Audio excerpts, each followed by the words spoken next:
नमस्कार दोस्तों। आज हम लोग देखेंगे घटना चक्र बुक से प्राचीन इतिहास का प्रश्न, जो भी बीपीएससी में पूछा गया है सभी का प्रश्न और आंसर। तो चलिए नंबर 1 चलते हैं। भारत में पशुपालन एवं कृषि के प्राचीनतम साक्ष्य प्राप्त हुए हैं। ऑप्शन है अंजीरा से, दम्ब सदात से, किली गुल मोहम्मद से और मेहरगढ़ से। इस और पाँचवा ऑप्शन है उपयुक्त में से कोई नहीं या उपयुक्त में से एक से अधिक। तो जो इसका जो राइट आंसर है, भारत में पशुपालन एवं कृषि के प्राचीनतम साक्ष्य जो मिला है वो मेहरगढ़ से मिला है। क्वेश्चन नंबर 2, निम्नलिखित में से किसको काल्कोलिथिक युग भी कहा जाता है? तो काल्कोलिथिक युग किसको कहा जाता है? पूरा पाषाण युग को कहा जाता है कि नव पाषाण युग को कहा जाता है, ताम्र पाषाण युग को कहा जाता है या लौह युग को कहा जाता है? तो इसका जो राइट आंसर है वो है सी है, ताम्र पाषाण युग को कहा जाता है। हड़प्पा में मिट्टी के बर्तनों पर सामान्यतः किस रंग का उपयोग हुआ था? तो हड़प्पा में जो मिट्टी के बर्तन था उस पर लाल रंग का यूज किया गया था। सिंधु सभ्यता निम्नलिखित में से किस युग में पड़ता है? तो सिंधु सभ्यता है जो किस युग में पड़ता है? ऐतिहासिक काल में पड़ता है, प्रागैतिहासिक काल में पड़ता है या उत्तर ऐतिहासिक काल में पड़ता है या आद्य ऐतिहासिक काल में पड़ता है? तो इसका जो राइट आंसर है इसका है डी है, आद्य ऐतिहासिक काल में पड़ता है सिंधु सभ्यता। सिंधु घाटी सभ्यता की सबसे महत्वपूर्ण विशेषता क्या है? तो सिंधु घाटी सभ्यता की महत्वपूर्ण विशेषता है पक्की ईंट से बनी इमारत, प्रथम असली मेहराब, पूजा स्थल, कला और वास्तुकला। इसका जो राइट आंसर है वो है ए, पक्की ईंट से बनी इमारत। चलिए नेक्स्ट क्वेश्चन में आते हैं कि निम्नलिखित में से कौन सा एक हड़प्पा का बंदरगाह है? तो हड़प्पा का जो बंदरगाह है वो इसका जो ऑप्शन है सिकंदरिया, लोथल, महास्थानगढ़, नागपट्टनम। तो इसका जो राइट आंसर है वो है बी है, लोथल है। यानी कि हड़प्पा का जो बंदरगाह है वो है लोथल, क्योंकि हड़प्पीय नगर जो लोथल गुजरात के अहमदाबाद जिले में भोगवा नदी के किनारे स्थित है। यहाँ की जो सर्वाधिक महत्वपूर्ण उपलब्धि हड़प्पाकालीन बंदरगाह है। निम्न में से किस हड़प्पाकालीन स्थल से टेराकोटा का हल प्राप्त हुआ है? तो इसका जो ऑप्शन है धौलावीरा, वनावली, कालीबंगा, लोथल। तो इसका जो राइट आंसर है वो है बनावली, यानी कि बनावली से हड़प्पाकालीन स्थल से टेराकोटा का हल मिला है। निम्नलिखित में से किस हड़प्पन नगर में जूते हुए खेतों के निशान मिले हैं? तो जूते हुए खेतों के जो निशान मिला है वो कालीबंगा से मिला है और ऑप्शन है कालीबंगा, धौलावीरा, मोहनजोदड़ो, लोथल। तो राइट आंसर ए हो जाएगा कालीबंगा। निम्नलिखित में से कौन हड़प्पा और मोहनजोदड़ो के उत्खनन में संबंधित नहीं थे? तो हड़प्पा और मोहनजोदड़ो के उत्खनन से संबंधित कौन नहीं थे? आर.डी. बनर्जी नहीं थे कि के.एन. दीक्षित नहीं थे कि एम.एस. वत्स नहीं थे या वी.ए. स्मिथ नहीं थे? तो हड़प्पा और मोहनजोदड़ो के उत्खनन से संबंधित नहीं थे बी.ए. स्मिथ, क्योंकि वर्ष 1921 में दयाराम साहनी ने हड़प्पा का सर्वेक्षण किया। वर्ष 1926-27 से वर्ष 1933-34 में मधो स्वरूप वत्स हड़प्पा के उत्खनन कार्य से संबंधित रहे। मोहनजोदड़ो की खोज सर्वप्रथम वर्ष 1922 में राखलदास बनर्जी ने किया तथा इसके पुरातात्विक महत्व की ओर ध्यान आकर्षित किया। इनके अतिरिक्त कुछ अन्य विद्वान के.एन. दीक्षित, अर्नेस्ट मैके, ऑरेल स्टीन, ए घोष, जे.पी. जोशी आदि ने इस सभ्यता की खोज का महत्वपूर्ण योगदान दिया। नेक्स्ट क्वेश्चन है बोगजकोई का महत्व इसलिए है क्योंकि वहाँ जो भी अभिलेख प्राप्त हुआ है उनमें वैदिक देवी एवं देवताओं का वर्णन मिलता है। बी ऑप्शन है मध्य एशिया एवं तिब्बत के बीच एक महत्वपूर्ण व्यापारिक केंद्र जाना जाता है। सी ऑप्शन है वेद के मूल ग्रंथ की रचना यही हुई थी। डी उपयुक्त में से कोई नहीं। इसका जो राइट आंसर है वो ए है, क्योंकि बोगजकोई का महत्व इसीलिए है क्योंकि वहाँ जो अभिलेख प्राप्त हुआ था उसमें वैदिक देवी एवं देवताओं का वर्णन मिलता है।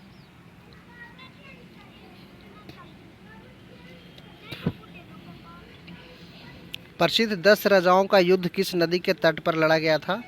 तो प्रसिद्ध 10 राजाओं का जो युद्ध है वो परुष्णी नदी के तट पर लड़ा गया था। दसराग, जिसे दसराग युद्ध भी कहा जाता है। ऋग्वेद का कौन सा मंडल पूर्णतः सोम को समर्पित है? तो ऋग्वेद का जो मंडल है वो सोम को पूर्णतः समर्पित है, वो 9वां मंडल है जो समर्पित है।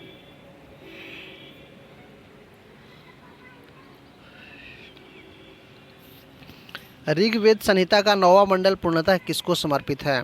ऋग्वेद का 9वां मंडल है जो किसको समर्पित है? तो ऋग्वेद का जो सोम और इस पेय पर नामांकित देवता को समर्पित है। गायत्री मंत्र किस पुस्तक में मिलता है? तो गायत्री मंत्र है जो ऋग्वेद में मिलता है। इसके रचनाकार थे विश्वामित्र और यह मंत्र ऋग्वेद के 3 मंडल में वर्णित किया गया है। निम्न में से किस भारतीय दर्शन ने परमाणु सिद्धांत का प्रतिपादन किया था? तो परमाणु सिद्धांत का प्रतिपादन किसने किया था? तो इसका जो वैशेषिक उसका नाम था। वैशेषिक दर्शन के अनुसार दृष्टि का निर्माण अणु से होता है। महर्षि कणाद इस दर्शन के प्रवर्तक थे। महावीर स्वामी का जन्म कहाँ हुआ था? तो इसका महावीर स्वामी का जन्म कहाँ हुआ था? ये जो क्वेश्चन है बहुत इंपॉर्टेंट क्वेश्चन है, क्योंकि 42वां बीपीएससी, 47वां बीपीएससी, 53वां बीपीएससी और 55वां बीपीएससी में पूछा गया है। तो इसका जो ऑप्शन है कुंडग्राम में, पाटलिपुत्र में, मगध में, वैशाली में। तो इसका जो राइट आंसर है वो है डी ए कुंडग्राम में, यानी कि महावीर स्वामी का जन्म कुंडग्राम में हुआ था। महावीर जैन की मृत्यु निम्नलिखित में से किस नगर में हुई थी? तो महावीर जैन की मृत्यु पावापुरी में हुई थी। ऑप्शन दिया है राजगीर, सांची, पावापुरी, समस्तीपुर। ये भी क्वेश्चन पूछा गया है, 40वां बीपीएससी में पूछा गया था, पावापुरी में। महावीर स्वामी का जन्म है जो 599 ईसा पूर्व में वैशाली के निकट कुंडग्राम में हुआ था। उनके पिता सिद्धार्थ ज्ञात्रिक क्षत्रियों के संघ के प्रधान थे, जो बज्जी संघ का एक प्रमुख सदस्य थे। 527 ईस्वी पूर्व के लगभग 72 वर्ष की आयु में राजगीर के समीप स्थित पावापुरी नामक स्थान में उन्होंने शरीर त्याग दिया था। भगवान महावीर का प्रथम शिष्य कौन था? तो भगवान महावीर का जो प्रथम शिष्य था उसका नाम था जमाली, और ऑप्शन है जबाली, यशोद, विपिन, प्रभास।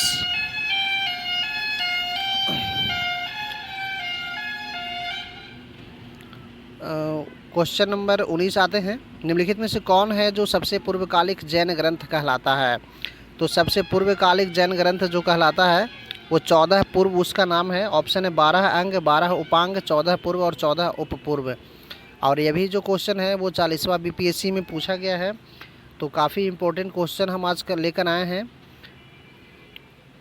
इसका जो राइट आंसर है वो है सी है, 14 पूर्व है जो सबसे पूर्वकालिक जैन ग्रंथ कहलाता है। महात्मा बुद्ध ने अपना पहला धर्म चक्र परिवर्तन किस स्थान पर दिया था? पहला धर्म चक्र परिवर्तन है जो किस स्थान पर दिया था? तो ये सारनाथ में दिया था, और ये 47वां बीपीएससी में क्वेश्चन पूछा गया है। महात्मा बुद्ध का महापरिनिर्वाण कहाँ हुआ था? महात्मा बुद्ध का महापरिनिर्वाण कहाँ हुआ था? तो इसका जो राइट आंसर है वो कुशीनगर में हुआ था। त्रिपिटक किसकी धार्मिक पुस्तक है? त्रिपिटक है जो किसकी पुस्तक है? जैन धर्म का, हिंदू का, पारसी का, बौद्ध का। तो इसका जो राइट आंसर है वो डी है, बौद्ध का है जो त्रिपिटक है। त्रिपिटक है जो बौद्ध धर्म ग्रंथों में सर्वाधिक महत्वपूर्ण है। बुद्ध की मृत्यु के बाद उनकी शिक्षाओं को संकलित कर 3 भागों में बांटा गया, इन्हीं को त्रिपिटक कहते हैं। इसका 3 पिटक में सबसे पहला पिटक है विनय पिटक, जो संघ संबंधी है, नियम तथा आचार की शिक्षाएं हैं। सूत पिटक है, महात्मा बुद्ध के वचन है, तथा तीसरा है अभिधम पिटक है जो दार्शनिक सिद्धांत है। को नेक्स्ट क्वेश्चन आते हैं। त्रिरत्न या 3 रत्न जैसे सटीक ज्ञान, सच्ची आस्था और सटीक क्रिया निम्न में से किससे संबंधित है? तो ये बौद्ध धर्म से है, हिंदू धर्म से है, जैन धर्म से है या ईसाई धर्म से है?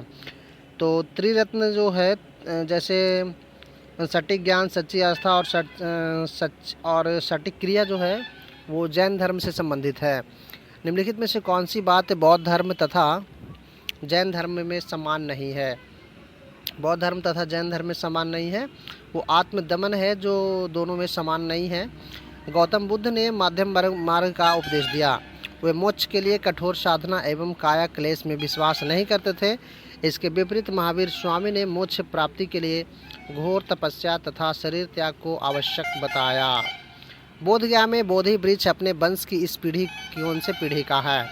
तो बोधगया में जो बोधि वृक्ष है वो अपने वंश का 5वीं पीढ़ी का ये वृक्ष है जो फिलहाल अभी है। नेक्स्ट क्वेश्चन, बराबर की गुफाओं का उपयोग किसके आश्रय गृह के रूप में किया गया था? तो बराबर में जो गुफा है जिसको सतगरवा भी कहा जाता है, और ये जो है आजीविकों के आश्रय गृह में उपयोग किया गया था। मौर्य युग में पर्वत गुफाओं को काटकर निवास स्थान बनाने की कला का पूर्ण विकास हो गया था। अशोक तथा उनके पौत्र दशरथ के समय में बराबर तथा नागार्जुन पहाड़ियों को काटकर आजीविकों के लिए आवास बनाए गए थे। अशोक के समय बराबर पहाड़ी की गुफाओं में सुदामा की गुफा तथा कर्ण चौपड़ नामक गुफा है जो अभी भी मौजूद है।